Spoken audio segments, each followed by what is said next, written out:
அதாவது மத்திய அரசு ஒரே நாடு ஒரே தேர்தல், ஒரே நாடு ஒரே ரேஷன் கார்டு, ஒரே நாடு ஒரே வரி, ஜிஎஸ்டி வரி, அதே போன்று தற்பொழுது ஒரே நாடு ஒரே மாணவர் அடையாள அட்டை எண் என்ற வகையிலே ஒரு புதிய திட்டத்தை ஏற்கனவே கொண்டு வந்திருக்கிறார்கள் 2 ஆண்டுகளுக்கு முன்பாக. தற்போது தேசிய கல்விக் கொள்கை NEP 2020 தேசிய கல்வியை 2020ஆம் ஆண்டு கொண்டு வந்ததன் அடிப்படையில் இந்த அபார் அடையாள அட்டை என்பது மிக மிக முக்கியமாக இருக்கிறது.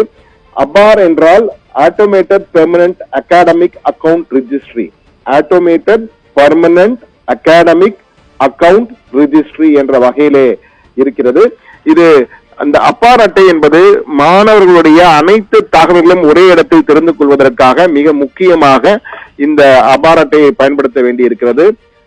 என்றால் தற்போது இந்த அபார் அட்டை இல்லாமலேயே இருந்து வந்தார்கள். ஏற்கனவே கடந்த 2 ஆண்டுகளாக இது இருந்தாலும் நிறைய இடங்களில் இது தெரியாமே இருந்து வந்தது. இது அதாவது automated permanent academic account registry APAAR என்பது தானியங்கு நிரந்தர கல்வி கணக்கு பதிவு என்ற பெயரிலான இந்த ஒரே அடையாள எண் மாணவர்களின் கல்வி பயணங்களை, அதாவது அந்த ஒரு மாணவர் என்னென்ன படிப்பு படித்திருக்கிறார், என்னென்ன அவங்க எக்ஸ்ட்ரா கரிக்குலர் ஆக்டிவிட்டி சர்டிபிகேட்ஸ் என்னென்ன வைத்திருக்கார், அனைத்தையுமே ஒரே இடத்திலேயே அப்லோட் செய்து வைத்திருக்க முடியும். டிஜிலாக்கர் மூலமாக அதை சேமித்து வைக்க முடியும் வாய்ப்பு இருக்கிறது. எனவே அவருடைய கல்வி பயணங்கள், ஒட்டுமொத்த கல்வி பயணத்தை கண்காணிக்கும் வாழ்நாள் அடையாளமாக இருக்கும் என்று கூறப்படுகிறது. ஆதார் போலவே இதற்கும் 12 இலக்க எண்கள் கொண்டு மாணவர்களுக்கான அடையாள சான்றாக அபார் இருக்கும் எனவும், எந்த வகையிலும் இது ஆதாருக்கு மாற்று இல்லை. ஆதார் வேறு, அபார் வேறு. ஆனால் இந்த அபார் எப்படி, இந்த அபார் இருக்கிறது தமிழகத்திலே பெருமளவுக்கு இந்த அபார் என்றால் என்ன பெரிதாக தெரிய, மாணவர்களுக்கே தெரிய, பெற்றோர்களுக்கு தெரிந்திருக்க வாய்ப்பில்லை. ஆனால் இந்த அபார் என்பது இனி மிக மிக முக்கியமாக மாறப்போகிறது. ஏனென்றால் இந்த ஆதாரில் பொதுவாக ஆரம்ப கல்வியிலிருந்து உயர்கல்வி வரை, ப்ரீ கேஜியிலிருந்து PhD வரை என்று சொல்வார்கள். அதுபோல ப்ரீ கேஜியில ஆரம்ப கல்வியிலிருந்து உயர்கல்வி முடியும் வரை மாணவர்கள் தங்களுடைய ஒவ்வொரு வகுப்பிலும் பெறும் மதிப்பெண்கள், தேர்வு முடிவுகள் தொடர்பான விவரங்கள், விளையாட்டு போட்டிகளில் புரிந்த சாதனைகள் என அனைத்து விவரங்களும் இந்த அபாரிலே பதிவாகிவிடும். இந்த தனி அடையாள எண்ணில் மாணவர்களின் உயரம், எடை மற்றும் ரத்த வகை உள்ளிட்ட மருத்துவ தகவல்களும் இடம்பெற்றிருக்கும் என்பதும் நமக்கு தெரிய வந்திருக்கிறது. அது மட்டுமல்ல, பெற்றோர்களின் ஒப்புதலுடனே இந்த அபார் கணக்கு கொடுக்கப்பட்டு வந்தன.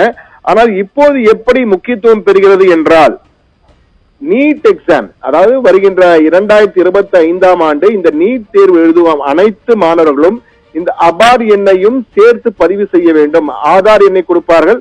ஆதார் எண், அபார் எண் இரண்டும் ஒருங்கிணைந்து ஒரே பெயர், ஒரே இனிஷியல் இருக்க வேண்டும், ஒரே எண் ஆகியவை இருந்தால் மட்டுமே அவர்கள் நீட் தேர்வு எழுத முடியும் என்ற ஒரு புதிய அறிமுகத்தை NTA தேசிய தேர்வுகள் முகமை, அந்த நீட் தேர்வை நடத்துகின்ற தேசிய தேர்வுகள் முகமை அதிகாரப்பூர்வமாக அறிவித்திருக்கிறது. எனவே இந்த அபார் எண் நீங்கள் ஒருங்கிணைக்க வேண்டும், இல்லை என்றால் நீங்கள் தேர்வு எழுத முடியாது என்பதுதான் மிக முக்கியமானது. நீட் தேர்வு எழுதும் அனைத்து மாணவ மாணவிகளுக்கும் இது தெரிய வேண்டியது மிக மிக அவசரமான முக்கிய அறிவிப்பு. அதனால்தான் இந்த செய்தியை கொடுக்கிறோம். ஏனென்றால் எதற்காக இந்த அபாரை கட்டாயமாக்கி உள்ளார்கள் என்றால், கடந்த ஆண்டு நீட் எக்ஸாம் எழுதும் பொழுது நிறைய பேர் ஆள்மாறாட்டம் செய்து மோசடிகள் நடைபெற்றதாக பல்வேறு தகவல் வந்தன. குறிப்பாக வட மாநிலங்களில் பல இடங்களில் இந்த மோசடிகள், ஆள்மாறாட்ட மோசடி நடைபெற்றது. எனவே அவற்றை தடுக்க வேண்டும் என்றால் இந்த அபார் எண்ணும் ஆதார் எண்ணும் ஒருங்கிணைந்து அந்த அப்ளிகேஷன் ஃபார்மில் விண்ணப்ப படிவத்தில் இருக்கும் பொழுது நிச்சயமாக ஆள்மாறாட்டம் தடுக்கப்படும் என்று மத்திய கல்வித்துறையும் நம்புகிறது. அதன் அடிப்படையில் தேசிய தேர்வுகள் முகமைக்கு உத்தரவிடப்பட்டு தற்போது தேசிய தேர்வுகள் முகமை அதிகாரப்பூர்வமாக அறிவித்திருக்கிறார்கள். எனவே அபார் எண் மிக மிக முக்கியமாகிறது. அதனால்தான் இதை முக்கிய செய்தியை தெரிவிக்கிறோம். அபார் எண்ணில் இதுவரை பதிவு செய்யாத மாணவர்கள் அந்தந்த பள்ளி தலைமை ஆசிரியர்களிடம் அணுகினால் நிச்சயமாக அவர்கள் அதற்கு எப்படி பதிவு செய்ய வேண்டும் என்பது குறித்து ஒரு சிறந்த வழிகாட்டலை கொடுப்பதற்கான வாய்ப்பு இருக்கிறது. என்றால் தமிழகத்தில் பெரும்பாலான பள்ளிகளில் இந்த அபார் குறித்த விழிப்புணர்வு இல்லை என்பதுதான் தற்போது பொதுவாக தெரிய வந்திருக்கிறது. மாணவர்களுக்கு மட்டுமல்ல, பெற்றோர்களுக்கு மட்டுமல்ல, ஆசிரியர்கள் பலருக்கே இது குறித்த முழுமையான தெளிவு இல்லை. இந்த சூழ்நிலையில் இன்னும் 4-5 மாதங்களிலே நீட் எக்ஸாம் வர இருக்கிறது. அதற்குள் தற்போது அனைவரும் அபாரின் கட்டாயம் என்று தெரிவித்திருப்பதால் உடனடியாக இது என்னவென்று தெரிந்து கொள்ள முயற்சியிலே அனைவரும் ஈடுபட வேண்டியது மிக மிக அவசியம் என்பது காலத்தின் கட்டாயமாக மாறி இருக்கிறது. ஆனால் இதற்கு நிச்சயமாக எதிர்ப்புகள் கிளம்பலாம். தற்போதைக்கு தேசிய தேர்வுகள் முகமை கட்டாயம் என்ற வகையில் அறிவித்திருக்கிறார். கட்டாயம் என்பதை ஒருங்கிணைப்பில் அவசியம் என தெரிவித்திருக்கிறார்கள். எனவே நிச்சயமாக கட்டாயம் என்பது போல்தான் எடுத்துக்கொள்ள வேண்டி இருக்கிறது. எனவே தற்போது இந்த அபார் எண் குறித்து அனைவரும் அறிய வேண்டியது மிக மிக அவசியம் என்பதை விழிப்புணர்வை ஏற்படுத்த வேண்டும் என்பதற்கு தான் இந்த செய்தியை கொடுத்திருக்கிறோம். ஆபிரகாம். தகவலுக்கு நன்றி சண்முக சுந்தரம்.